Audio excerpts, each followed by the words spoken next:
"Grandpa, tonight my parents are going to take away your fortune." My 8-year-old grandson's whispered warning cut through the birthday celebration like a knife. Grandson's small fingers gripped my sleeve with desperate urgency, his eyes darting toward his parents, who stood across the room with a stranger in an expensive suit. Within hours, those innocent words would expose a calculated betrayal months in the making. My own son and daughter-in-law had orchestrated the perfect crime. They saw a confused old man ripe for exploitation. What they didn't realize was that they had just awakened a sleeping giant. The deadline was set. The papers were ready. Before this night was over, my scheming family would learn that underestimating a 75-year-old grandfather was the biggest mistake of their lives. Before I dive into this incredible story, make sure to subscribe and tell me in the comments, what would you do if your own family tried to steal everything from you? I felt Tommy's small fingers gripping my sleeve with unusual urgency. The child's face was pale, his eyes darting nervously toward his parents who stood across the room, deep in conversation with a man I didn't recognize. The stranger wore an expensive suit and carried a leather briefcase that seemed oddly formal for my 75th birthday party. "What did you say, buddy?" I knelt down to Tommy's level. The boy's words echoed in my mind, but I needed to hear them again. Tommy glanced over his shoulder once more before leaning closer. "Mommy and Daddy were talking in the kitchen. They said tonight they're going to make you sign papers. They said you're getting old and—" He paused, struggling with words too heavy for an 8-year-old. "They said you don't remember things well anymore." I followed Tommy's gaze across the room. Richard, my son, was gesturing animatedly to the suited stranger while Linda, my daughter-in-law, nodded along with what looked like rehearsed enthusiasm. They hadn't noticed our conversation yet, too absorbed in their own scheming. "Did they say anything else, Tommy?" I kept my voice steady, though my hands had begun to tremble slightly. The boy's lower lip quivered.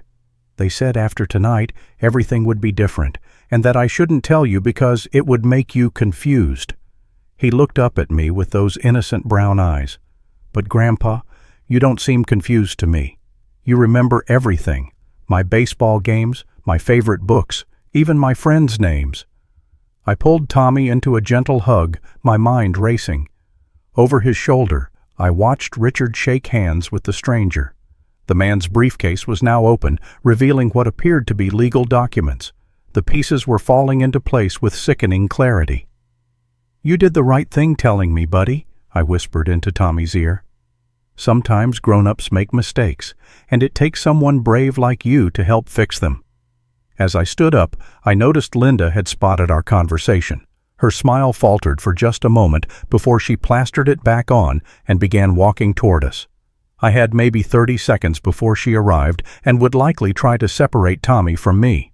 "Tommy," I said quietly, "I need you to go upstairs to my study and wait for me there. Can you do that?" The boy nodded and scampered away just as Linda reached us. "Dad, you look a little tired," Linda said, her voice dripping with false concern. "Maybe you should sit down. Richard and I have someone we'd like you to meet." She gestured toward the man with the briefcase, who was now approaching us with predatory confidence. I smiled back at her, a smile that didn't reach my eyes. "Of course, dear. I'd love to meet your friend." But inside, I was already planning my next move. They thought they were dealing with a confused old man, but they had just made the biggest mistake of their lives. The stranger extended his hand. "Mr. Morrison, I'm James Fletcher. I specialize in elder care planning and estate management. Your son thought it might be beneficial for us to have a conversation." I shook his hand, noting the firm grip and calculating eyes. This wasn't just any lawyer. This was someone who made a living preying on families like mine. "How thoughtful of Richard," I replied, though I'm curious why this couldn't wait until after my birthday celebration. Fletcher exchanged a quick glance with Linda. "Well, sir, sometimes it's better not to delay these important decisions. Your family is concerned about your well-being and wants to ensure your affairs are properly managed." The words hung in the air like a challenge. I could feel the weight of 40 years of hard work, sacrifice, and love being casually dismissed as the ramblings of a failing mind. But they had underestimated Harold Morrison. They had forgotten that I hadn't built my fortune by being naive or weak. I looked around the room at the celebration they had organized, not for me, but as cover for their betrayal. The birthday cake sat untouched, the gifts unopened, the guests mingling obliviously while my own family plotted against me. "You know what, Mr. Fletcher," I said slowly, "you're absolutely right. Some conversations can't wait." I paused, letting the moment build. "But I think this particular conversation might surprise you." As I excused myself from Fletcher and Linda, claiming I needed to check on something upstairs, my mind drifted back to a different time. The stairs creaked under my feet, the same stairs I had climbed thousands of times over the past 25 years. I found Tommy in my study, sitting in the oversized leather chair where I used to read him bedtime stories. The walls around us told the story they were trying to erase. My story. Framed photographs lined the shelves, me at 25 in grease-stained overalls, standing proudly next to the first machine I'd ever operated at Morrison Manufacturing. Another showed me shaking hands with the bank president the day I'd finally paid off the business loan. But the photo that caught my attention now was the one of Richard's college graduation. "Tell me more about what you heard, Tommy," I said, settling into the chair across from him. "Take your time." Tommy's small hands fidgeted with the hem of his shirt. "They didn't know I was in the pantry getting crackers. Mommy was talking really fast, and she kept saying something about power of attorney and how you wouldn't understand what you were signing." He paused, his young face scrunched in concentration. "And Daddy said something about how you've been forgetting things. But Grandpa, you don't forget things. You remembered my birthday was 3 weeks ago. You remembered I like chocolate chip cookies, not oatmeal. I remembered working double shifts for 2 years straight to pay for Richard's engineering degree at Northwestern. I remembered selling my father's vintage Mustang, the only thing of real sentimental value I owned, to help with Linda's dream wedding. I remembered the sleepless nights when Martha, my late wife, was fighting cancer, and how I'd juggled her medical bills with Richard's student loans. "Did they say when this was supposed to happen?" I asked Tommy, though I suspected I already knew. "Tonight, after everyone goes home. Mommy said the lawyer man would stay and help with the paperwork. She said tomorrow everything would be taken care of." Tommy's voice dropped to a whisper. "Grandpa, what does that mean?" Before I could answer, the sound of Linda's heels clicking up the stairs reached us. "Dad, are you up there? Mr. Fletcher has some questions for you." I stood up and walked to the window, looking down at the garden Martha and I had planted together 30 years ago. The rose bushes she'd loved were still blooming. In the reflection of the glass, I could see the diploma on the wall behind me. Richard's engineering degree. "Tommy," I said quietly, "I need you to go downstairs and stay close to your parents. Don't let them know we talked, okay? Can you do that for me?" The boy nodded solemnly and slipped out of the room just as Linda appeared in the doorway. Her smile was perfectly practiced, but I could see the calculation behind her eyes now that I knew what to look for. "There you are, Dad. We were getting worried." She moved into the room. "This is such a lovely study. I've always thought it would make a wonderful sitting room." I turned from the window to face her directly. "Linda, I'm curious about something. How long has Richard been out of work?" Her smile flickered for just a moment. "What do you mean? Richard's been doing very well at the firm. In fact, they just gave him a promotion." I nodded slowly, watching her face. "That's interesting, because I called his office last week to invite him to lunch, and they told me he hadn't worked there in over 2 years. The color drained from Linda's cheeks, but she recovered quickly. "Oh, that must have been a miscommunication. He transferred to a different department. You know how these big companies are. The left hand doesn't always know what the right hand is doing." "Dad, Mr. Fletcher is waiting downstairs," Linda continued, her voice taking on a slightly firmer tone. "He's taken time out of his evening to help us, and it would be rude to keep him waiting." "Of course," I agreed. "I wouldn't want to be rude to someone who's here to help."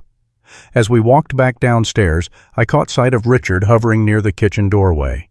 He looked nervous, checking his phone every few seconds. When he saw us approaching, he quickly pocketed the device and plastered on that same rehearsed smile. "Dad, there you are. I hope you're feeling up to this.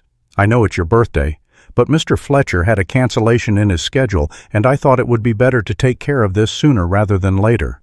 "Take care of what exactly?" I asked. Richard exchanged a glance with Linda before answering. Well, just making sure everything is organized. Your will, the house, the business assets, these things are complicated, and Linda and I have been worried about you managing all of it. That's very thoughtful of you both, I said. I suppose we should go see what Mr. Fletcher has to say. As we walked toward the living room, I caught Tommy watching us from the top of the stairs. His young face was etched with worry, and I gave him the slightest nod. What my family didn't know was that Harold Morrison had been planning for contingencies long before they ever dreamed of stealing from me. Fletcher was waiting in my living room, his briefcase open on the coffee table like a surgeon's instruments laid out for operation. The documents inside were neatly arranged, and I could see my name printed on several of them, even from across the room. This wasn't a consultation. This was an execution, planned down to the last detail. "Mr. Morrison," Fletcher stood as we entered, "thank you for joining us. I know family matters can be sensitive, but your son and daughter-in-law have expressed some genuine concerns about your well-being."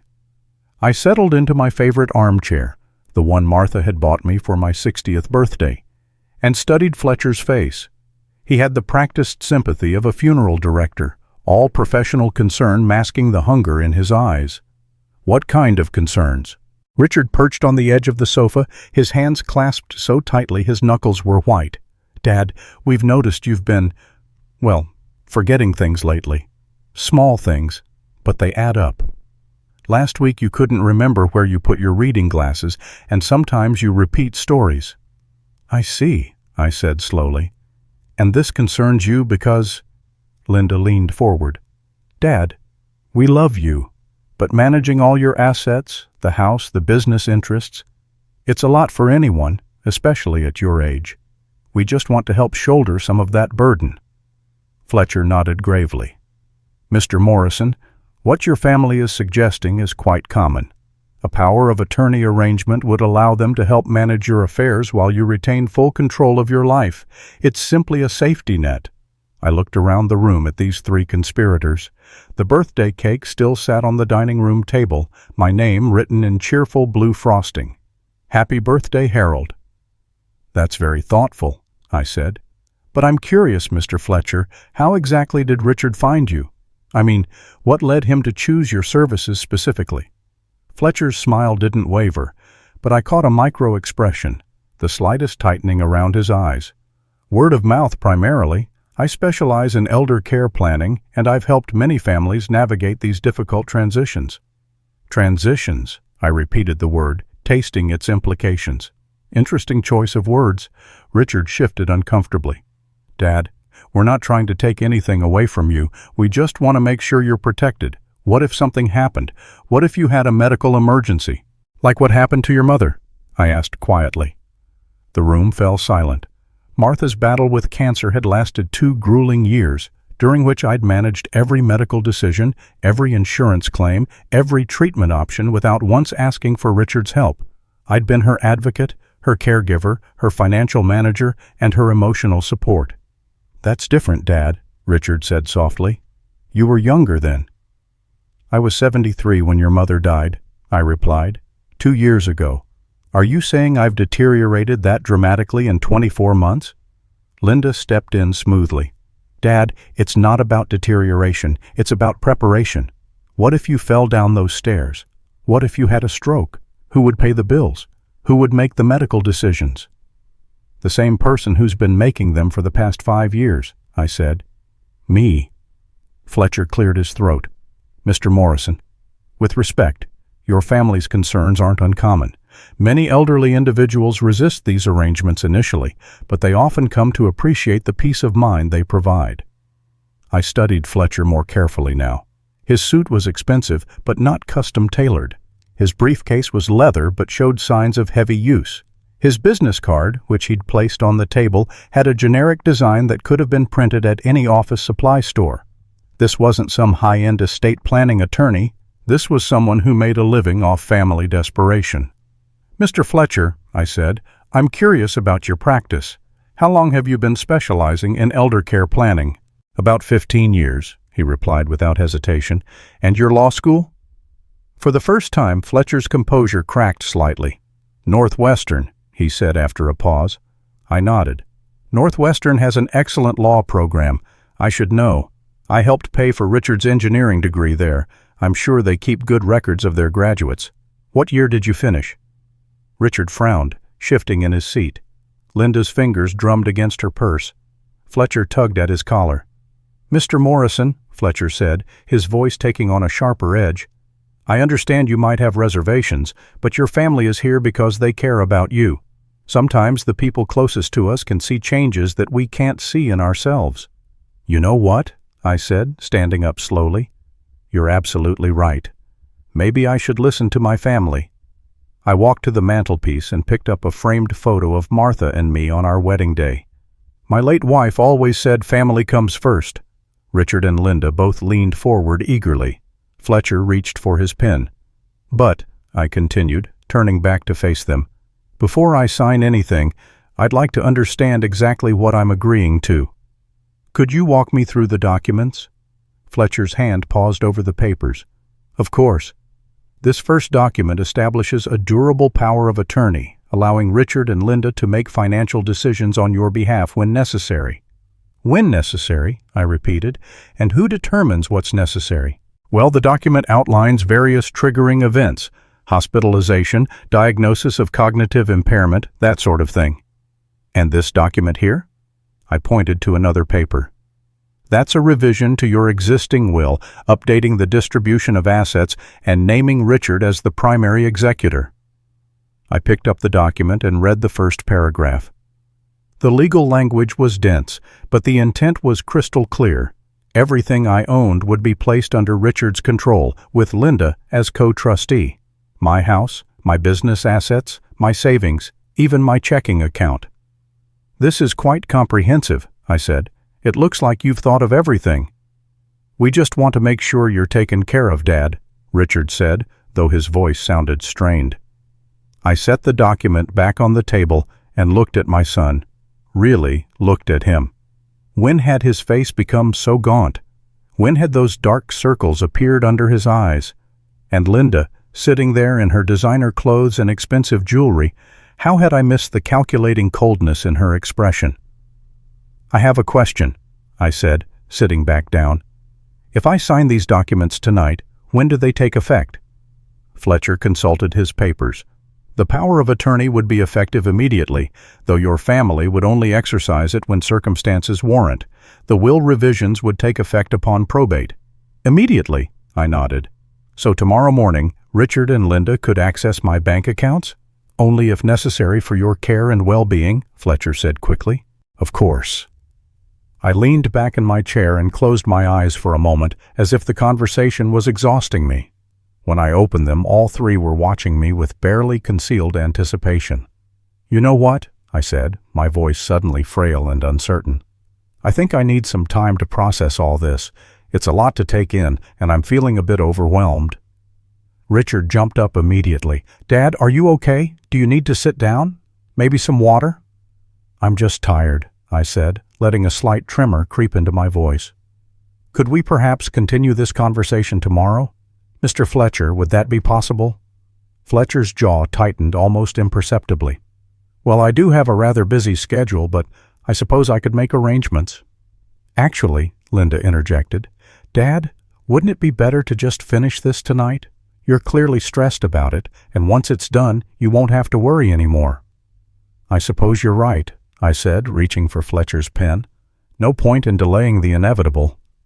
Richard and Linda both leaned forward eagerly. Fletcher pushed the documents closer to me, but as I lifted the pen to the first signature line, I paused. "Actually, there is one more thing I'd like to clarify," I said. "Mr. Fletcher, could you explain the difference between a durable power of attorney and a medical power of attorney? I want to make sure I understand exactly what I'm signing."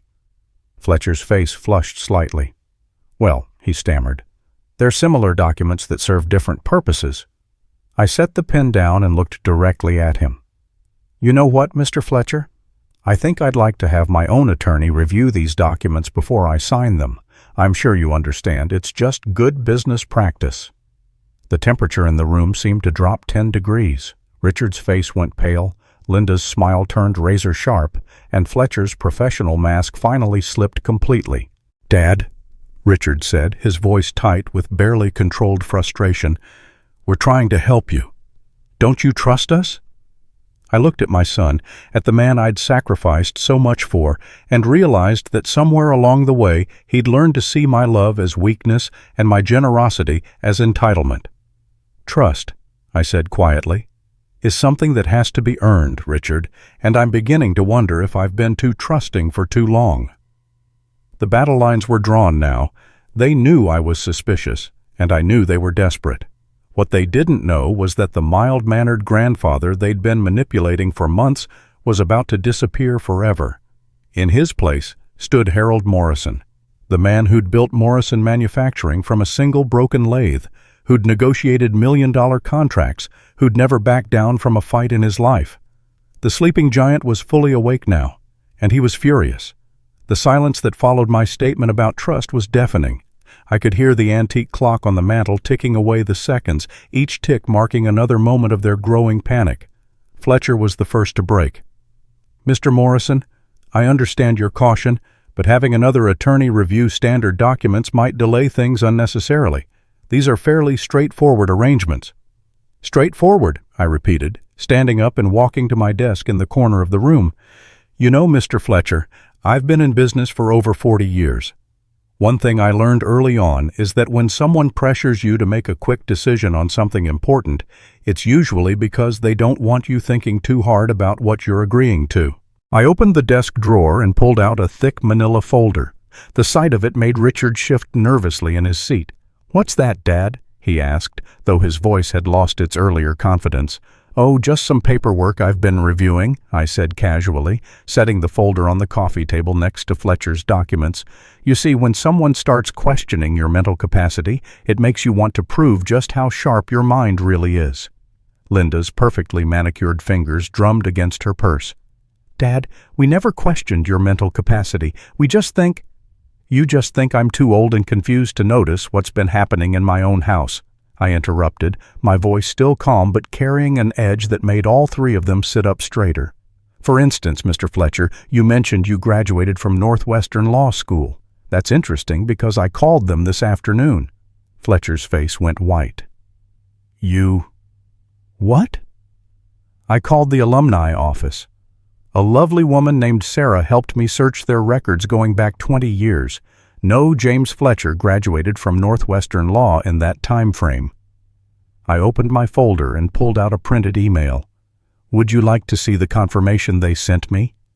The room erupted. Richard shot to his feet. "Dad, that's crazy. Why would you—" "Sit down, Richard." My voice cut through his protest.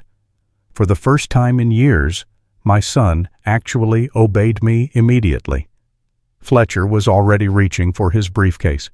"I think there's been a misunderstanding. Perhaps I should—" "Stay right where you are, Mr. Fletcher. Or should I say, Mr. James Fletcher Davis, two-time convicted felon with warrants in Illinois and Wisconsin for elder fraud." Fletcher's face went white. How did I do that? How did I figure out that you're not actually a lawyer?" I pulled another document from my folder. "Private investigator's report. It cost me $500 and took exactly 6 hours to uncover your real identity. James Fletcher Davis, 42 years old, served 18 months for bilking seniors out of their retirement savings, currently wanted for questioning in connection with similar schemes in Chicago and Milwaukee." Linda was on her feet now, backing toward the door. "Dad, I think you're confused. We met Mr. Fletcher through a referral." "From whom?" I asked sharply. "Give me a name, Linda. Tell me exactly who referred you to a wanted criminal." She opened and closed her mouth like a fish gasping for air. Richard had gone completely silent, staring at the private investigator's report. "Here's what really happened," I continued, my voice growing stronger with each word. "Richard lost his job at Hartwell Engineering 2 years and 4 months ago. Not transferred, not promoted, fired for falsifying expense reports. Linda, you've been supplementing your income by selling information about potential elderly targets to scam artists like Mr. Davis here. And together you've been planning to have me declared incompetent so you could liquidate everything I've worked for and disappear." Fletcher lunged for the door, but I'd been expecting that. "I wouldn't, Mr. Davis. The police are already on their way." As if summoned by my words, the doorbell rang. Richard's knees actually buckled, and he sank back onto the sofa. "You called the police?" Linda's voice was barely a whisper. "20 minutes ago, when I went upstairs to check on something." I walked to the front door and opened it to reveal Detective Maria Santos, a woman I'd known since she was Tommy's age and lived 3 streets over. "Good evening, Harold," she said, stepping into the house with 2 uniformed officers behind her. "We got your call about the attempted fraud." Fletcher made one desperate attempt to push past the officers, but they were ready for him. As they cuffed him, he turned back to me with pure hatred in his eyes. "You don't understand what you've done, old man. Your family needs this money. Without it, they'll have to get jobs like everyone else," I finished for him. Detective Santos approached Richard and Linda, who were now huddled together on the sofa like children caught in a thunderstorm. "We're going to need to ask you both some questions about your association with Mr. Davis." "We didn't know," Linda burst out. "We thought he was a real lawyer. Richard found him online." Richard shot her a look that could have melted steel. "Linda, shut up." "Found him online where exactly?" Detective Santos asked, pulling out her notebook. And that's when the second revelation hit the room like a bomb. I reached into my folder again and pulled out a thick stack of papers. "Detective Santos, you might be interested in these printed copies of text messages between my son and Mr. Davis dating back 6 months. They discuss everything from my daily routine to my banking habits to the best time to approach me when I might be confused." Richard's face crumpled. "Dad, how do you have those?" "Because, son, when you've been paying for someone's cell phone plan for 2 years, it's remarkably easy to get copies of their text messages, especially when you tell the phone company you're concerned about elderly fraud targeting your account." I spread the messages across the coffee table like playing cards. The timestamps told the whole story. Months of planning, detailed discussions about my supposed mental decline, even strategies for isolating me from friends who might ask inconvenient questions. "This one's my favorite," I said, pointing to a particular exchange. Richard texting Mr. Davis, "The old man signed a $10,000 check for Tommy's summer camp without even reading it. He's definitely slipping." What Richard failed to mention is that I read every word of that contract and donated the money because I wanted my grandson to have experiences his parents apparently couldn't afford. Linda was crying now, mascara running down her cheeks in black rivulets. "Dad, please, you don't understand. We're in debt. Richard's been out of work for so long, and we have the mortgage and Tommy's school, and instead of coming to me honestly and asking for help, you decided to steal everything I have and throw me into a nursing home." I set my coffee cup down without a sound. "Instead of treating me like family, you treated me like a mark." Detective Santos finished reading through the messages and looked up at me. "Harold, this is pretty damning evidence. We'll need to take them both in for questioning." As the officers moved toward Richard and Linda, my son finally found his voice. "Dad, wait, please, just let me explain." I looked at him, really looked at him, and for a moment I saw the little boy who used to help me in the garage, who would bring me coffee when I worked late on the business books, who called me his hero when I taught him to drive. "Explain what, Richard? Explain how you convinced yourself that I deserved this? Explain how you looked at everything I sacrificed for this family and decided it wasn't enough? Explain how you were willing to destroy your own father for money?" He had no answer. None of them did. But I wasn't finished yet. The biggest revelation was still to come. "There's just one more thing," I said, reaching for the final document in my folder. "Mr. Davis, Richard, Linda, you should probably know that 6 months ago, when I first started suspecting something was wrong, I revised my will." The room went dead silent except for the sound of Linda's sobbing.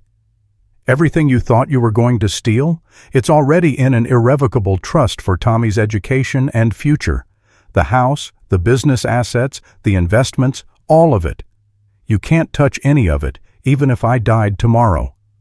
Richard slammed his fist on the coffee table, sending papers flying. "You can't do that. That money belongs to our family." "No, Richard," I said quietly. "That money belongs to someone who still knows what family means, and that someone is sleeping upstairs, probably wondering why his grandfather's birthday party ended with police sirens." As they led Richard and Linda away, I heard my son shouting something about how this wasn't over, how he'd contest the trust, how I'd regret this.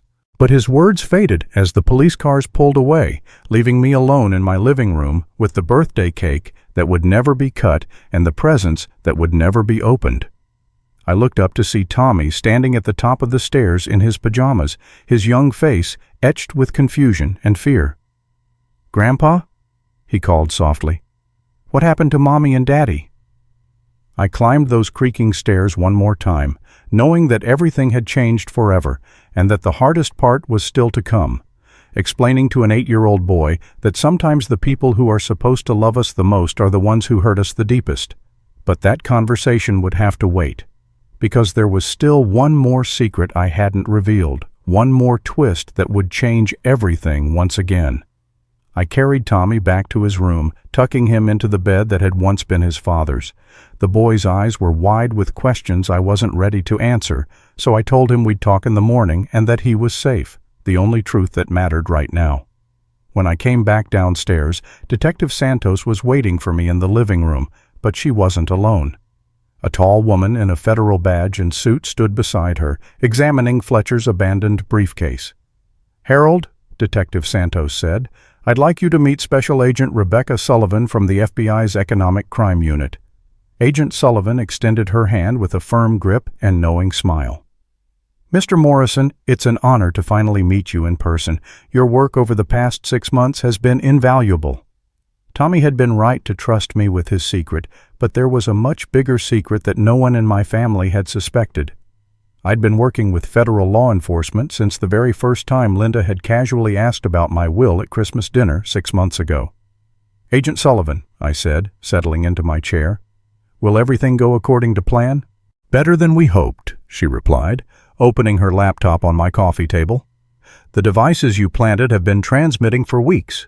We now have enough evidence to dismantle Fletcher Davis's entire operation, not just here, but in 7 other states." Detective Santos stopped writing in her notebook and looked up at both of us. "Harold, what devices?" I walked to the bookshelf and removed what looked like an ordinary book. "Estate Planning for Dummies." Inside the hollowed-out pages was a small recording device that had been capturing every conversation in this room for the past month. When Linda started asking detailed questions about my assets, I knew something was wrong, I explained. But when I hired that private investigator to look into their background, I discovered something much more serious than simple family greed. Agent Sullivan pulled up a file on her laptop screen. "Linda Morrison, née Linda Crawford, has been running inheritance scams for over a decade. She marries into families with elderly patriarchs, gains their trust, then systematically destroys them financially. She's left a trail of broken families and depleted estates across the Midwest." I sank into my chair. "How many families?" 14 that we can prove. Probably more." Agent Sullivan's voice was grim. "Her pattern is always the same. Marry the adult child of a wealthy elder, manipulate the family dynamics to create dependency, then coordinate with criminals like Fletcher Davis to strip away everything. Richard never had a chance, did he? Your son was unemployed and vulnerable when Linda targeted him," Agent Sullivan said gently. "She spent 2 years conditioning him to see you as an obstacle rather than a father. It's a sophisticated form of psychological manipulation." Detective Santos was staring at both of us. "How long have you known about this?" 3 months, I admitted. That's when Agent Sullivan contacted me after my private investigator's report triggered flags in their database. They asked me to help them gather evidence. "And you agreed to let your own son think he was robbing you?" "Richard stopped being my son the moment he decided I was worth more to him dead than alive. But Tommy," I looked up toward the ceiling, where my grandson was hopefully sleeping. "Tommy still has a chance at a real family." Agent Sullivan pulled up another file. "Mr. Morrison, there's something else you need to know. Linda's previous victims. In 3 cases, the elderly targets died under suspicious circumstances shortly after signing over their assets." I gripped the arms of my chair. "Are you saying—" "We're saying that if we hadn't intervened tonight, you might not have survived much longer," Agent Sullivan said quietly. "The insulin Linda bought last week, claiming it was for a diabetic friend? The life insurance policy she convinced Richard to increase on your behalf? The way she's been gradually isolating you from your remaining friends? All textbook preparation for what she calls natural causes." My hand went instinctively to my chest. Over the past month, I'd been experiencing occasional heart palpitations. Has she already? We don't know yet. We'll need to run some tests. But Mr. Morrison, if you'd signed those documents tonight and sent Tommy away to summer camp as Linda suggested, I don't think you would have seen him again. "What happens now?" I asked. Agent Sullivan closed her laptop. "Fletcher Davis will be charged with federal fraud conspiracy and will likely testify against Linda in exchange for a reduced sentence. Your son will face state charges for his role in the conspiracy, but given his manipulation, he'll probably get probation if he cooperates." "And Linda?" "Linda Morrison is looking at federal charges for wire fraud, conspiracy, and if we can prove the Digitalis connection, attempted murder. She won't be manipulating any more families." Detective Santos closed her notebook and tucked her pen behind her ear. "Harold, how did you stay so calm through all this, knowing what you knew?" I looked around my living room, at the birthday cake that would never be eaten, at the gifts that would never be opened, at the family photos that would need to be updated to reflect our new reality. "Because," I said slowly, "for the first time in 2 years, I felt like I was protecting my family instead of enabling them. Tommy is going to grow up knowing that when someone you love is in danger, you fight for them, even when the danger comes from inside your own home." Agent Sullivan packed up her equipment. "We'll need you to testify when this goes to trial, but for now, you should focus on Tommy. Child Services will want to do a welfare check tomorrow, and you'll need to file for emergency custody." As the agents prepared to leave, Agent Sullivan turned back to me one last time. "Mr. Morrison, I want you to know, what you did tonight saved more than just your own life. Linda had already identified her next target, an 80-year-old widower in Wisconsin with 3 adult children and substantial assets. By taking her down now, you've probably saved his life and his family." After they left, I sat alone in my living room as the clock struck midnight, officially ending my 75th birthday. It had been the longest and most devastating day of my life, but also perhaps the most important. I walked upstairs to check on Tommy one more time. He was sleeping peacefully, clutching the baseball glove I'd given him for his last birthday. Tomorrow would bring difficult conversations, court hearings, and the challenge of rebuilding our lives from the wreckage Linda had left behind. But tonight, for the first time in months, I could sleep knowing that my grandson was safe and that no other family would suffer what we'd almost endured. In trying to destroy my family, Linda had actually helped me save it, and in trying to steal my legacy, she'd ensured that the only person who truly mattered would inherit everything I'd worked to build. Justice, it turned out, sometimes comes in forms you never expect. 3 months later, I was sitting in the same chair where I'd nearly signed away everything I'd worked for. Sunlight streamed through windows that Linda had always kept partially closed, and the sound of Tommy's laughter echoed from the kitchen where he was attempting to make us breakfast. The legal proceedings had concluded faster than anyone expected. Linda pled guilty to federal fraud conspiracy and attempted murder charges in exchange for a 25-year sentence. Fletcher Davis received 15 years and agreed to testify against Linda's broader network, helping the FBI dismantle similar operations across 7 states. Richard received 2 years probation and mandatory counseling. Agent Sullivan had been right about his manipulation, making him more victim than villain. "Grandpa," Tommy called from the kitchen, "I think I burned the pancakes again." I smiled and made my way toward the sound of a smoke alarm beeping. At 8 years old, Tommy was still learning the finer points of cooking, but his enthusiasm more than made up for his technique. We'd established a new morning routine. He would attempt breakfast while I read the newspaper, and then we'd work together to salvage whatever he'd created. "Let me guess," I said, entering the kitchen to find Tommy waving a dish towel at the smoke detector. "You forgot to turn down the heat?" "Maybe," he admitted with a sheepish grin. As I helped him scrape the charred pancakes into the trash, I reflected on how much had changed.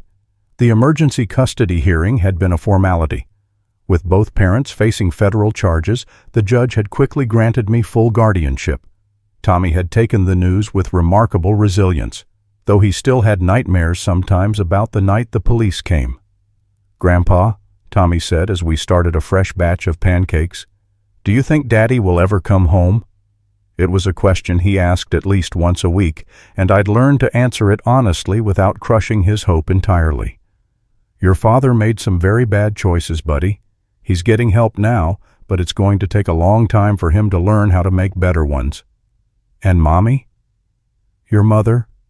I paused, choosing my words carefully. "Your mother won't be coming back, Tommy. What she did was very serious, and she has to face the consequences." Tommy nodded solemnly. We'd had this conversation with his court-appointed therapist, Dr. Williams, who helped him understand that sometimes adults make choices that hurt the people they're supposed to protect. "But you'll never leave me, right, Grandpa?" "Never," I said firmly, ruffling his hair.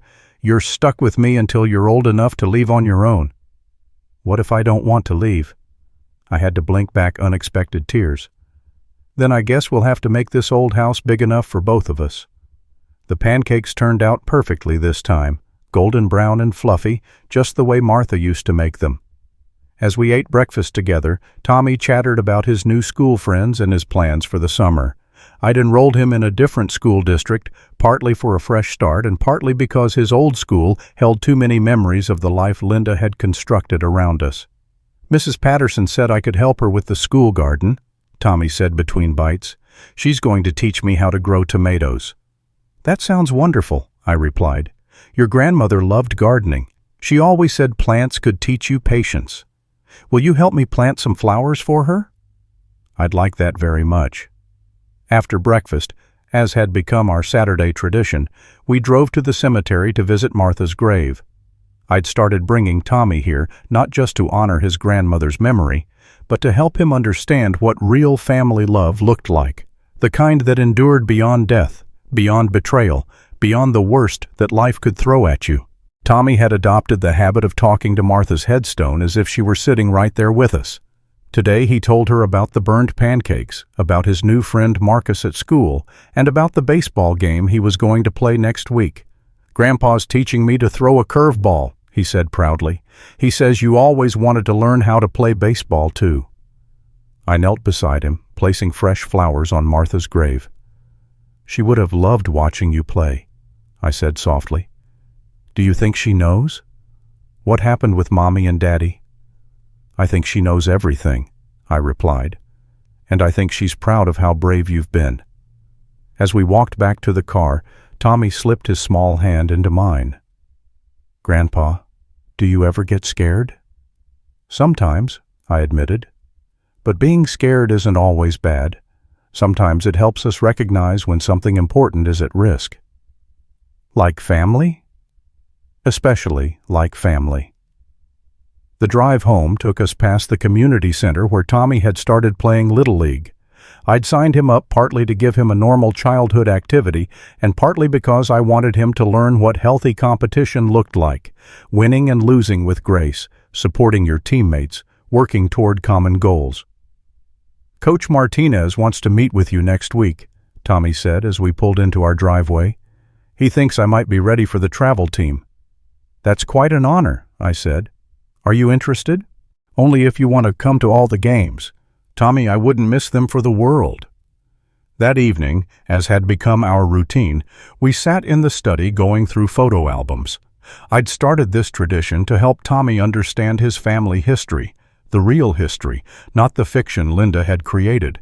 We looked at pictures of his father as a young boy, of his grandmother before her illness, of the business I'd built from nothing.